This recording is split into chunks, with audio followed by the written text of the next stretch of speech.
नमस्कार, बहुत स्वागत है आपका डेली 24 भारत में। मैं हूं आपके साथ अनीता शर्मा। शुरुआत करते हैं देश दुनिया की बड़ी खबरों से। और आज चैत्र नवरात्र के दूसरे दिन मां दुर्गा के दूसरे स्वरूप मां ब्रह्मचारिणी की पूजा की जा रही है। और ये देवी तप और संयम और साधना का प्रतीक माना जाता है। ब्रह्मचारिणी नाम का अर्थ है तपस्या का आचरण करने वाली। माँ के एक हाथ में जाप माला और दूसरे हाथ में कमंडल होता है, जो कि एकाग्रता और साधना का संकेत देता है। मान्यता है कि माँ ब्रह्मचारिणी अपने भक्तों को धैर्य, ज्ञान और अनुशासन का पाठ सिखाती हैं। वो बताती हैं कि जीवन में सफलता पाने के लिए कड़ी मेहनत, अच्छा आचरण और एकाग्रता बहुत जरूरी है, खास करके विद्यार्थियों के लिए। यानी कि ये दिन बेहद ही महत्वपूर्ण माना जाता है, क्योंकि माँ का आशीर्वाद ज्ञान और बुद्धि में वृद्धि करता है। वहीं मंदिरों में भक्तों की भारी भीड़ देखने को मिल रही है और मंदिरों के बाहर लोगों की लंबी लंबी कतारें देखी जा रही है। ऐसे में बता दें कि चैत्र नवरात्र का आज दूसरा दिन है और तमाम श्रद्धालु जो हैं वो माता के दर्शन करने के लिए मंदिरों के बाहर पहुंचे हुए हैं। मंदिरों के बाहर लोगों की लंबी लंबी कतारें लगी हुई है। ऐसे में चैत्र नवरात्र का आज दूसरा दिन है। माँ 9 स्वरूपों में 9 दिन पूजी जाती हैं और ऐसे में लोग जो है आस्था को लेकर माँ के दरबार में पहुंचे हुए हैं। मंदिरों में घंटों की आवाज गूंज रही है और मंत्रोच्चारण के साथ वातावरण जो है वो पूरी तरह से भक्तिमय हुआ दिखाई दे रहा है। तो वहीं पीएम मोदी ने मिडिल ईस्ट में जारी तनाव के बीच कतर के अमीर शेख तमीम बिन हमद अल थोनी से टेलीफोन पर बातचीत की। पीएम मोदी ने इस दौरान अमीर और कतर की जनता को ईद की शुभकामनाएं दी। साथ ही दोनों देशों के बीच मजबूत संबंधों को दोहराया गया है और इस बात की जानकारी खुद प्रधानमंत्री नरेंद्र मोदी ने सोशल मीडिया प्लेटफॉर्म एक्स पर पोस्ट करके जारी की है। इस दौरान पीएम मोदी ने दोनों देशों के मजबूत एकजुटता दोहराई है और साथ ही उन्होंने क्षेत्रीय ऊर्जा बुनियादी ढांचों पर हमलों की कड़ी निंदा की है, जो कि वैश्विक ऊर्जा सुरक्षा के लिए खतरा है। साथ ही पीएम मोदी ने भारतीय समुदाय की सुरक्षा और कतर द्वारा जारी देखभाल की भी सराहना की है। एक्स पर पीएम मोदी ने लिखा है कि मैंने अपने भाई कतर के अमीर महामहिम शेख तमीम बिन हमद अल थानी से बातचीत की है और उन्होंने कतर की जनता को ईद की हार्दिक शुभकामनाएं दी हैं। मैंने इस बात को दोहराया है कि इस कतर के साथ एकजुटता से खड़ा होंगे और क्षेत्र के ऊर्जा की बुनियादी ढांचों पर हमलों की कड़ी निंदा करते हैं। मैंने भारतीय समुदाय को दी गई देखभाल और समर्थन के लिए भी आभार व्यक्त किया है। आशा जताई है कि इस क्षेत्र में शांति और स्थिरता बनी रहेगी। हम होर्मुज जलडमरू माध्यम से सुरक्षा और मुक्त आवागमन के पक्षधार है। ऐसे में प्रधानमंत्री नरेंद्र मोदी ने ईद की बधाई दी। इसके साथ ही टेलीफोन पर यह बातचीत की गई है। ऊर्जा यंत्रों पर हमले की प्रधानमंत्री नरेंद्र मोदी ने कड़ी निंदा की है। पीएम मोदी ने कतर के अमीर को फोन पर बातचीत की है और ऐसे में ईद की मुबारकबाद भी दी गई है। इसके साथ ही हमले को लेकर प्रधानमंत्री नरेंद्र मोदी ने इसकी कड़ी निंदा की है। तो वहीं इजरायली पीएम बेंजामिन नेतन्याहू का बड़ा दावा जो है वो सामने आया है। बड़ी जानकारी निकलकर सामने आ रही है कि नेतन्याहू ने बड़ा दावा किया है। अटकलों के बीच लाइव आकर बोले हैं बेंजामिन नेतन्याहू, मैं अभी जिंदा हूं। नेतन्याहू का बड़ा बयान है और ईरान की परमाणु क्षमता खत्म। नेतन्याहू का ये बयान है और तेल की कीमतें कम हो जाएगी। नेतन्याहू ने ये बयान दिया। इसके साथ उन्होंने कहा कि हमने अमेरिका को युद्ध में नहीं धकेला। बड़ी जानकारी आपको दे दें कि इजराइल के प्रधानमंत्री बेंजामिन नेतन्याहू ने विदेशी मीडिया के लिए आयोजित एक प्रेस कॉन्फ्रेंस में ईरान के खिलाफ जारी सैन्य अभियान को लेकर कई अहम बातें कही हैं और युद्ध जीतने का दावा भी किया है। खुद को लेकर चल रही अटकलों पर भी नेतन्याहू ने कहा है कि पहले भी कह चुका हूं कि मैं जिंदा हूं और स्वस्थ हूं। नेतन्याहू ने दावा किया है कि 20 दिनों तक चले भीषण युद्ध के बाद अब ईरान के पास यूरेनियम और करने वाले ब्लास्टिंग मिसाइलें बनाने की कोई भी क्षमता शेष नहीं बची है। उन्होंने दावा किया है कि हम जीत रहे हैं और ईरान बर्बाद हो रहा है। अमेरिका को युद्ध में धकेलने के आरोपों पर नेतन्याहू ने कहा कि हमने महामित्र अमेरिका के साथ मिलकर हमने आज तक बहुत बड़ी उपलब्धियां हासिल की है। डोनाल्ड ट्रंप के साथ हमारा तालमेल बेहद ही शानदार है। ट्रंप के फैसलों पर कोई भी दबाव नहीं होता है। वो अपना फैसला खुद लेते हैं और उनके फैसले बेहद ही अहम होते हैं। हमने अमेरिका को इस युद्ध में नहीं धकेला है। वहीं नेतन्याहू ने कहा है कि अमेरिकी होर्मुज जलडमरू मध्य को खोलने के लिए कड़ी मेहनत कर रहा है और हर संभव तरीके से उसकी मदद करने की कोशिश कर रहा है। और अगर वो सफल होता है तो जैसे ही मुझे लगता है कि वो होगा तो तेल की कीमत कम हो जाएगी। बड़ी जानकारी आपको दे दें कि बेंजामिन नेतन्याहू का ये बड़ा बयान सामने आया है। प्रेस कॉन्फ्रेंस के दौरान इजराइल के प्रधानमंत्री बेंजामिन नेतन्याहू ने क्या कुछ कहा है, चलिए आपको सुनवाते हैं।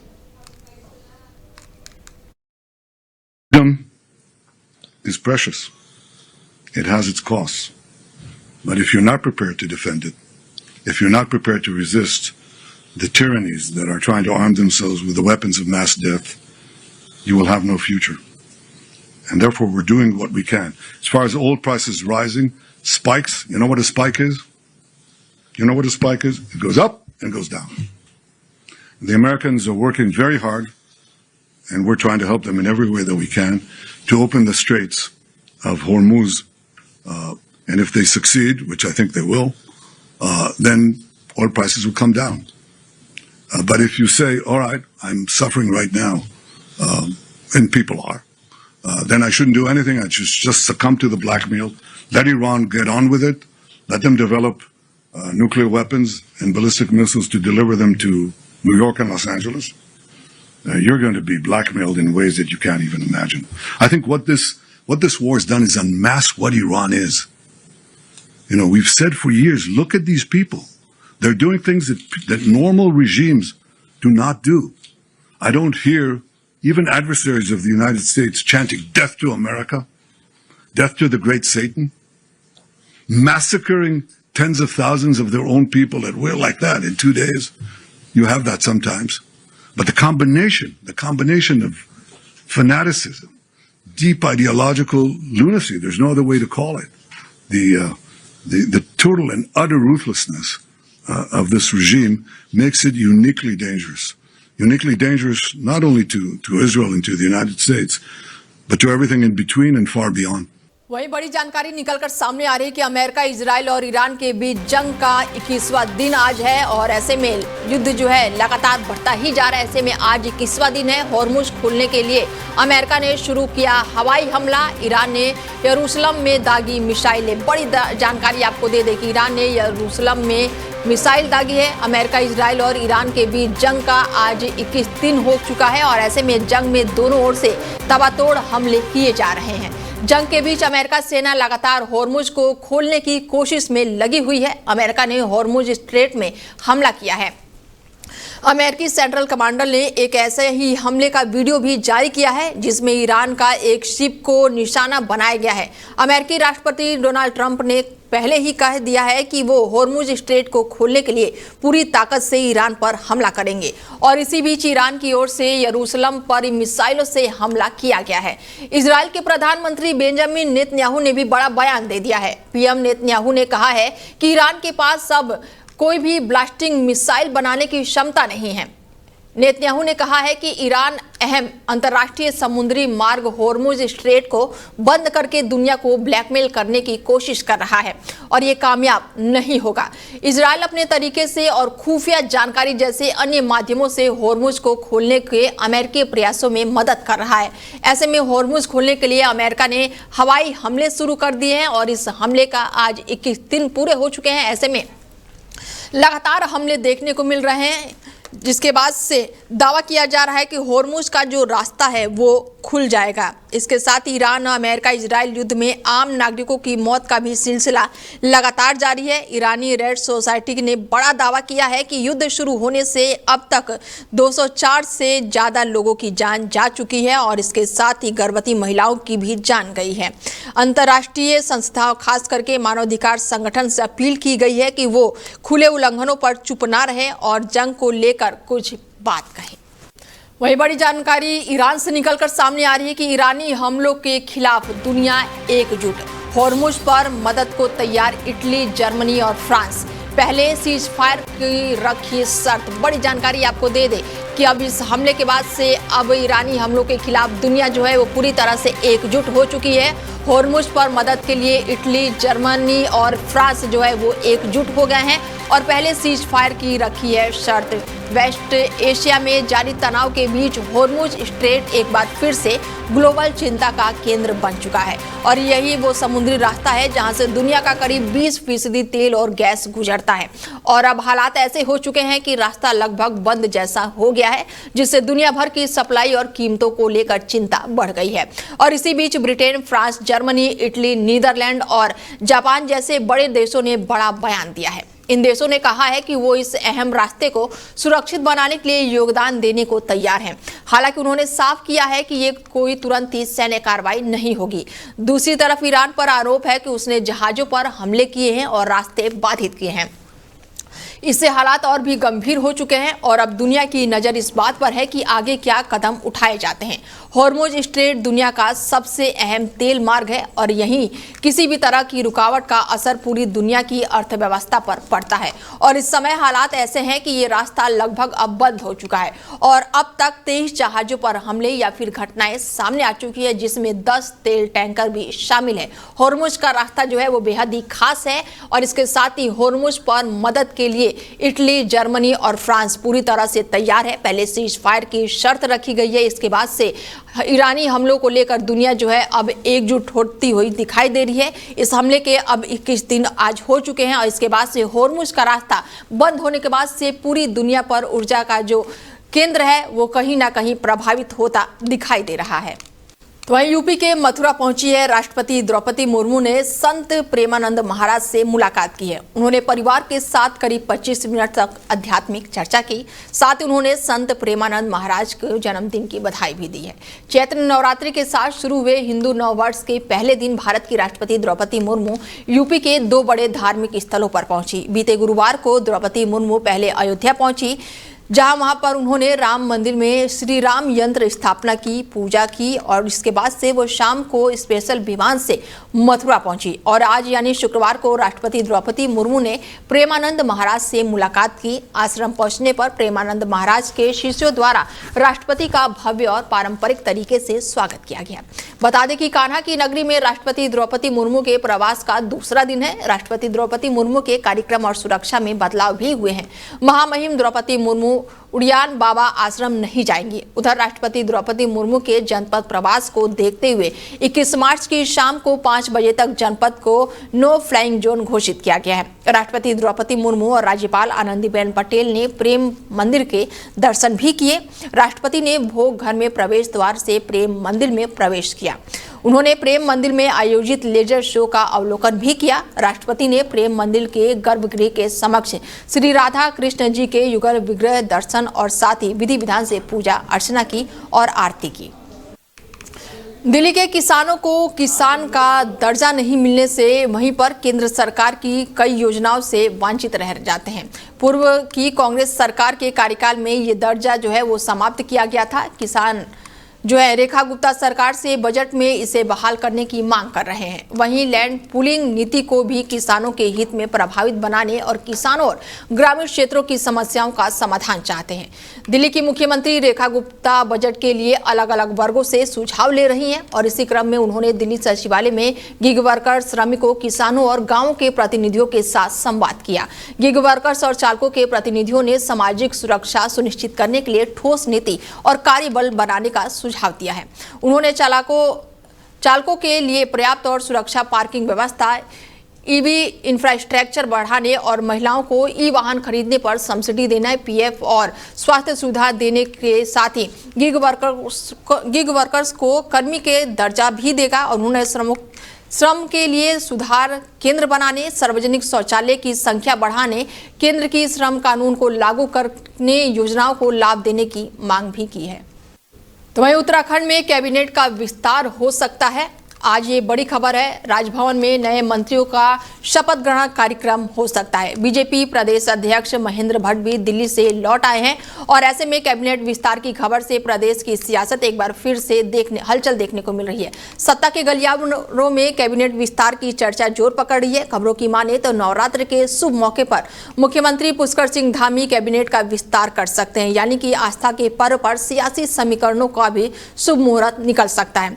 23 मार्च को सरकार के 4 साल पूरे होने जा रहे हैं और दूसरी ओर विधानसभा चुनाव में भी मुश्किलें 10 से 11 महीने ही बचे हुए हैं और ऐसे में लंबे समय से इंतजार कर रहे विधायकों को इनाम मिल सकता है।